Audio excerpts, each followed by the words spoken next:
مسیح میں آپ کی سلامتی ہو۔ کیا آپ جانتے ہیں کہ ہماری زندگی میں موجود بہت سی زنجیریں، بندھن اور جوئے ایسے ہیں جو صرف اور صرف روزے ہی سے ٹوٹتے ہیں؟ وہ کس طرح سے؟ اس کو جاننے کے لیے آخر تک اس پیغام کو سنیں، جس سے نہ صرف آپ کو برکت ملے گی بلکہ ہم روزے کی طاقت کے بارے میں بھی سیکھیں گے۔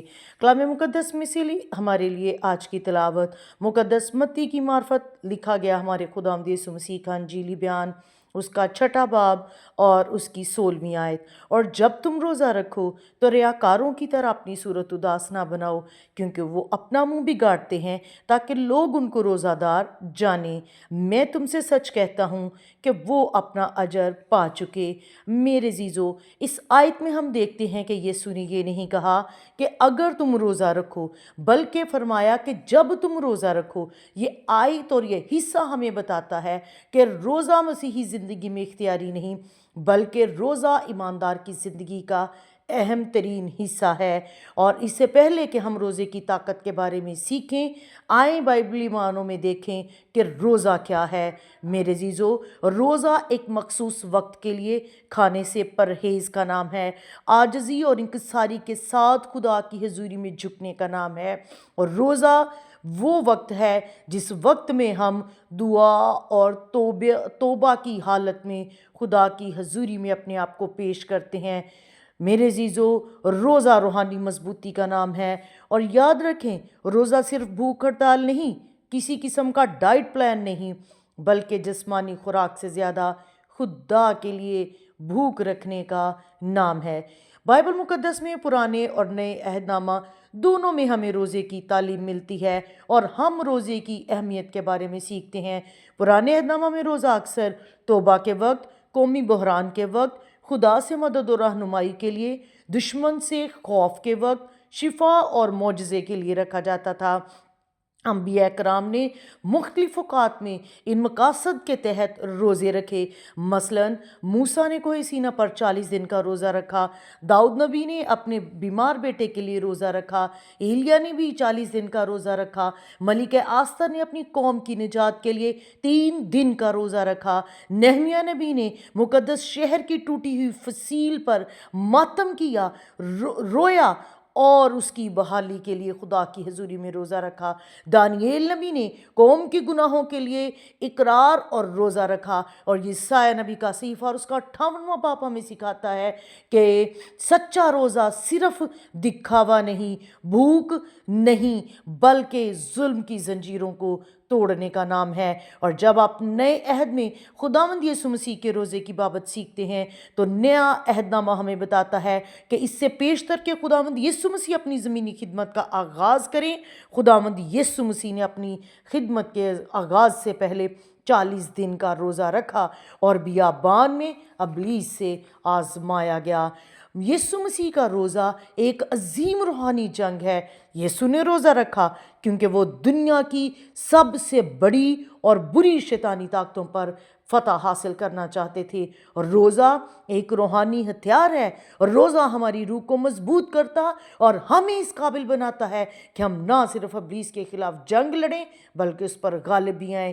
خداوند یسوع مسیح نے بیابان میں ابلیس سے مختلف طور پر خداوند یسوع مسیح آزمائے گئے، اور ان آزمائشوں کے ذریعے خداوند یسوع مسیح نے کلام خدا اور روح کی طاقت کے ذریعے ہر آزمائش پر کامیابی حاصل کی۔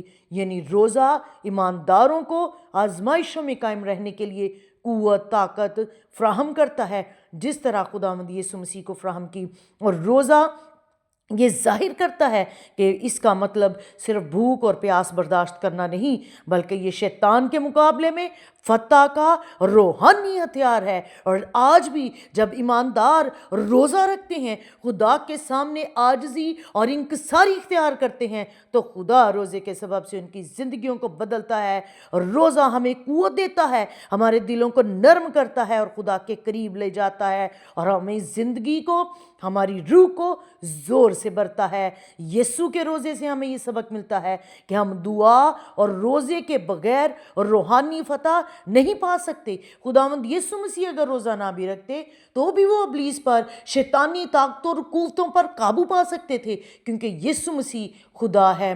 لیکن خداوند یسوع مسیح نے روزہ رکھ کر ہمیں یہ سبق دیا کہ اگر آج ہم ابلیس پر اور دنیاوی خواہشات پر غالب آنا چاہتے ہیں تو اس کے لیے ہمیں دعا اور روزے میں جھکنے کی ضرورت ہے۔ میرے عزیزو، یاد رکھیں، روزہ ہی وہ ہتھیار ہے جس کے سبب سے حاکم وقت کے دل کو بدل دیا گیا اور یروشلم کے ٹوٹے پھاٹک اور دیواریں تعمیر ہوئیں۔ روزہ ہی وہ ہتھیار ہے جس نے یہودیوں کے خلاف جاری کیے گئے موت کے پروانوں میں زندگی کی امید بخشی۔ روزہ ہی وہ ذریعہ ہے جس سے ہم خدا کو جانتے اور اس کے قریب تر ہوتے چلے جاتے ہیں۔ اور جب آپ عیسیٰ نبی کا صحیفہ اور اس کا 58واں باب پڑھتے ہیں تو یہ روزے کی اور بھی قدرت اور روزے کی اہمیت کو ہم پر اجاگر کرتا ہے۔ اور یسایہ نبی اپنے 58ویں باب میں ایمانداروں کو یوں بتاتے ہیں کہ روزہ جو ہے وہ ظلم کی زنجیروں کو توڑنے کا نام ہے، جوئے کے بندنوں کو کھولنا اور مظلوموں کو آزاد کرنے کا نام ہے۔ روزہ وہ طاقت اور قوت ہے جس کے سبب سے ہر ایک جوا اور بندھن ٹوٹ جاتا ہے اور ہم ابلیسی بندنوں سے رہائی، طاقت اور قوت پاتے ہیں۔ اور روزہ ہی وہ ذریعہ ہے جس سے ہماری آواز عالم والا پر سنی جاتی ہے، قیدی آزاد ہوتے چلے جاتے ہیں۔ مسیح یسوع کی زمینی زندگی میں خداوند یسوع مسیح کے شاگرد ایک بیمار کو ٹھیک نہ کر پائے، اور جو ہی خداوند یسوع مسیح نے اس کو شفا بخشی تو یسوع مسیح کے شاگرد بڑے حیران ہوئے اور خداوند یسوع مسیح سے دریافت کیا کہ ہم اس کو کیوں نہ نکال پائے۔ تو خداوند یسوع مسیح نے وہاں پر بیان کیا کہ یہ قسم دعا اور روزے کے بغیر نہیں نکل سکتی۔ سو میرے عزیزو، موجودہ دور میں بھی جب ہماری دعائیں رک جائیں، جب ہماری زندگی میں مستقل طور پر ناکامی ہے، بدحالی ہے اور ہم ابلیسی جوؤں کے نیچے ہیں، بندنوں میں جکڑے ہوئے ہیں اور ابلیس ہماری زندگی پر غالب آنا چاہتا ہے، تو روزہ رکھیں، دعا کریں تاکہ آپ کی دعا عالم بالا پر سنی جائے، آپ ہر طرح کے بندھن اور جوئے سے آزاد ہوں۔ آئیں خداوند یسوع مسیح کے نقش قدم پر چلتے ہوئے دعا اور روزے کو اپنی زندگی کا حصہ بنائیں۔ خداوند اس کلام کے وسیلے سے ہمیں برکت بخشے، آمین۔